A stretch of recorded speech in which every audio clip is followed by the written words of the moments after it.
Hi, folks. Welcome to the Keys Bartender Live podcast. We're coming to you from the Catch here in beautiful Key Largo.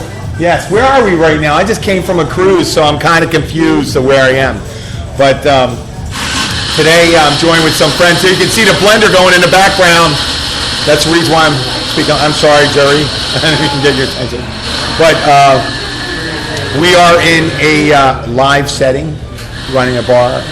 And today we're going to be featuring several products.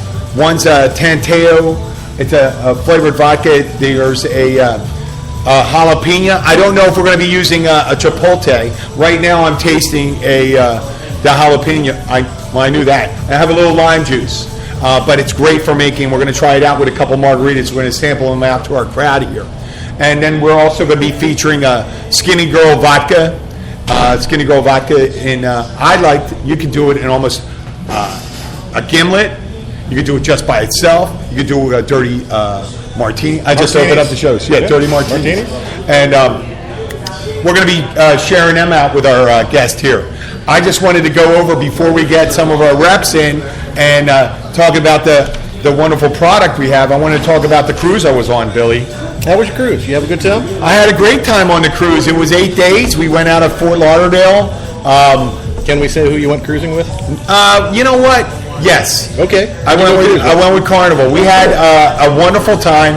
The Wi-Fi was a bit spotty because it was satellite, but the cruise was wonderful. It was 8 days. We were in, where did we go? We went to Saint Martin. Dutch, English, Dutch, French island, St. Kitts, San Juan, Puerto Rico, and Grand Turks. Ooh. And I was there with my family, my wife and my daughter, and two other families we went with. And during that, we had some memorable events. But you may be shocked to hear I overate and drank during the entire thing, and that's what you got to watch out. Being a bartender or from a restaurant business, you're on a cruise, and you're offered unlimited food, and I took the unlimited drink package, which could have been a mistake. Which could have been a horrible mistake. And we heard stories about people getting missing from cruises and stuff like that. Luckily, I didn't go missing. And luckily, my wife didn't find my behavior that bad. Good. I'm glad she didn't object too much. Yeah, but I was shocked, and the title of the show is No Way. And I spell way the traditional way. W-E-I-G-H. W-E-I-G-H, because when I got home, I weighed myself and found myself 8 pounds heavier. No, I was 8 pounds. 12 last 1 time. pound a day. And that workout routine I had for the week lasted up until the second day. The second day. And then my workout routine came out to be getting up for breakfast. And having the Bloody Mary. Bloody Mary or a screwdriver. Wow. It's like he's inside my mind. And then every time I'd walk by the grill, if I walked by the starboard side of the ship, there was a grill that had cheeseburgers and hot dogs. And it seemed like a sin. If you ever seen the movie A Color Purple, they say it's a sin not to stop and admire the color purple. I think it's a sin to walk by a cheeseburger and not to enjoy it. There you go. And that's what I did. Actually, or a chili dog. We were at last one we did. We were sitting across. We had one of the inside cabins on one of the Royal Caribbeans. Yeah. And we were across from the bakery. And I could see him putting out the blueberry muffins and the cheese danishes and everything every morning. Yeah. So that was dangerous. Well, they had the omelet station and all that stuff, and I was heroically trying to eat fresh fruits and vegetables during the cruise, but I wasn't. I was trying. I'm getting an incredulous look from my daughter, but I did try to eat some fruit, and but that. The access to the food, and then they had a pizza station too, where they rolled out pizza. And you walk by the pizza station, you go, why not? It's not a whole pizza, it's a personal pizza. And you know what? There's nothing more personal than a personal pizza, because you eat that whole personal pizza, it adds up. It's like 1,500 calories, it's 10 drinks, and you add up the 15 drinks you get on your limit, which is a lot of drink, even if you're... Well, they had you on a limit? Oh yeah, yeah. Limit? Oh. You know what? I only one day out of 8 days did I reach my limit, or maybe 2 days. Could have been 3. Who's counting? No, it was 2 days. 2 days I reached my limit. That Tanteo jalapeno tequila is delicious. Do you want to try and taste of it? Yeah, I'll take it. Okay, here we go. I have it with a little lime juice. And what I'm suggesting with a lot of these specialty liquors, if you stick with the fresh juices. Oh, that's got a nice bit of heat. Yeah. It's a jalapeno. It's a jalapeno tequila. You don't have to mash it up or anything. It's delicious. Yeah, that's got a nice bit of heat to it. Yeah, and I'm a little more sour than a sweet person. So that's the way I like it. I don't need the salt. But on the cruise, I'm going to go over some of the items. It may be forgettable or unforgettable. I was doing martinis and gimlets and all that. And I had a friend coming with me, Dave, and he kept on asking what I was drinking. Every so often I'd be drinking bourbon on the rocks. And he goes, "What are you drinking?" I said, "I'm drinking this bourbon on the rocks." And he goes, "Oh, is that a good drink to have?" "It's a good drink for me." And he tried it, and he just seen his face gone chop. But he would drink that. I'm a big fan of bourbon on the rocks. Oh, yeah, bourbon. And then there was gimlets. Yes, and there could be vodka and Did you do a soda. Gibson? I did. No Gibsons. Oh, come on. I did not pearl onions. No. You know what? I don't have anything against it. It's a martini with pearl onions. But you're drinking a martini, and you're gonna end up stinky at the end of the night. Why are you gonna help out with the onions? It's like blue Take a cheese. shower. That doesn't clean out your mouth. Yeah, no. That doesn't help with your mouth. Take a bottle of Scope. Yeah. But I'm going to talk about some of the things we did. On the first day, I spoke to the cruise director and the hotel, the big officers of the ship. They had me in the office, and they were talking about what I was planning to do and how I was going to podcast. And I told them, I said, well, I was going to get involved in some of the activities and experience your ship and talk about it.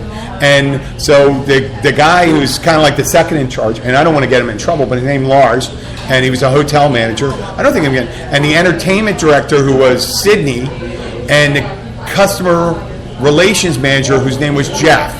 If I got that correct, yes. And I'm in the office, I'm talking about what I'm doing, and I wanted to do a interview with the cruise director, the guy that brings all the entertainment to ground. And he's kind of like the catering manager or the maitre d', and he's organizing all the events. He's the fun director. Yeah, and they found out I was approaching him about it, and he wanted me to do this bartender contest. And I said, "What do you want me to do? Be the bartender?" And they go, "No, we want you to be the judge. I hope not. And we want you to be cruel. Be nice when you need to be nice, and be cruel when you need to be." And I did it, and it was some good drinks. And one time, this woman comes up and she has this drink. It's called the 57 T-Bird. And when she drank it, she put in like 7 different liquors, all this sweet stuff. And I tasted it. At the end, I said, "You know what? You did a really good job naming this drink, because this drink tastes like it came out of a radiator of a 57 T-Bird."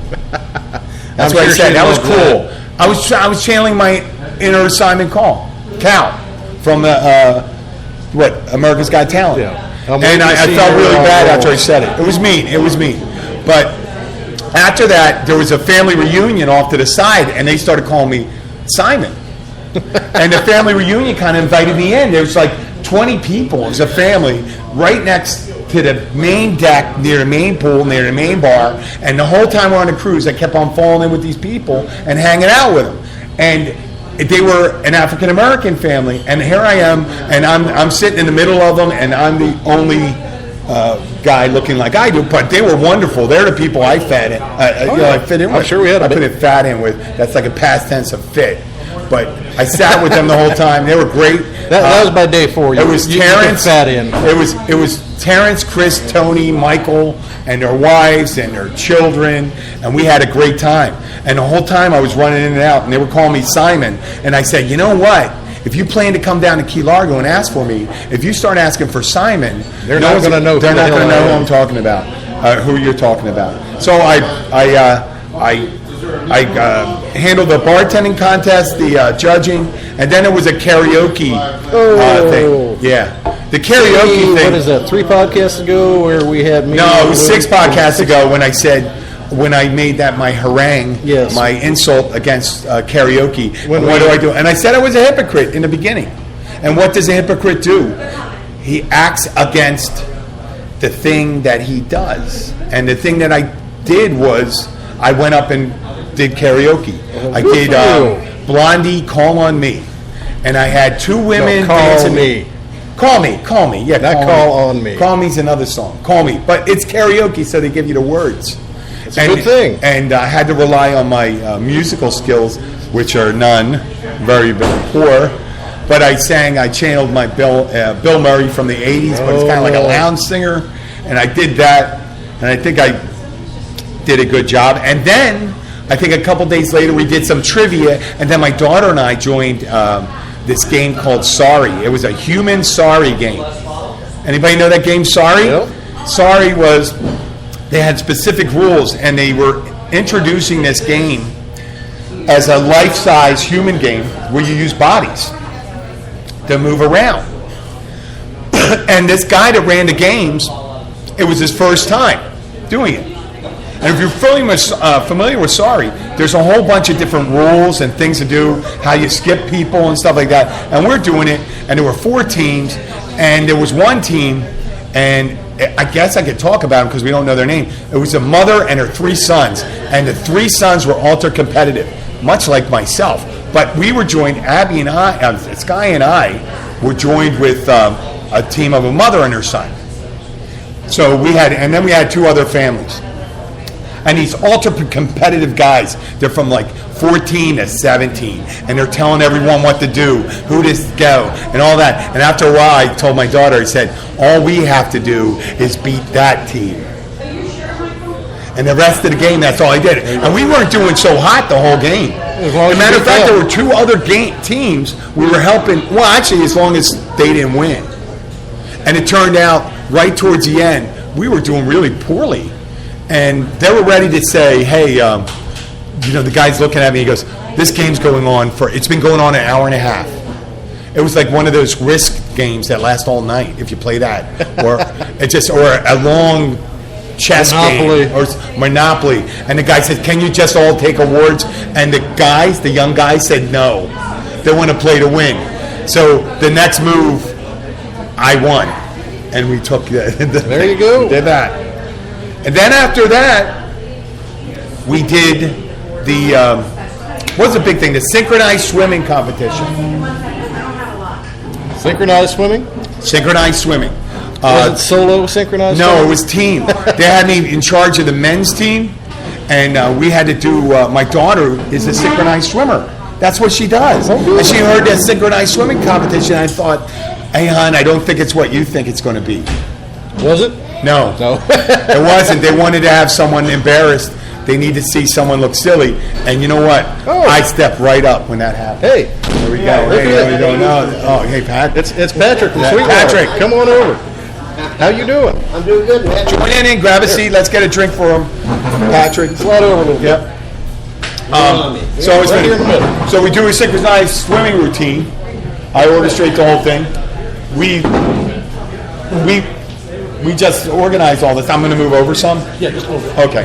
So here I am doing this thing, and we ended up winning that event, which I don't think it was much of a.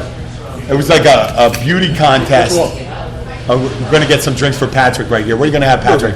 Bourbon. Yeah. Hey, you want to try some? Why don't you try some of that tequila? You like tequila? Yeah, okay. Okay, get some of that Tanteo tequila. It's a jalapeno tequila. Jalapeno? I like jalapenos. I like tequila. You got it, yeah. We're promoting that today. So get with a little splash of lime juice if you can on that. And we'll get some drinks over here for them so they can try that. So I was finishing up with my Partner? Well, no, in my cruise. We did a cruise for 8 days. Patrick knows me. He's with the band Sweetwater, a well-known band up here down here in the Keys. I say up. I think we're so far south that sometimes I think that we're all the way around, and You get it backwards. I know it's hard to believe that Miami, you have to go north to get to Miami. Yeah. You know, I mean, that doesn't make sense in my And the head. accent gets so much stronger as you go north. Like down here, it's so nondescript. Yeah, I'm from northern Michigan. So You're from northern? I'm from Philadelphia. Yeah. Oh, are you? So you know. So you get up in the upper peninsula and you start getting a lot of Finnish accent. And we say A. You betcha. and Just A, like you the betcha. guys Yeah, from you betcha. Fargo. Yep. A funny looking fella. He was a funny looking fella. So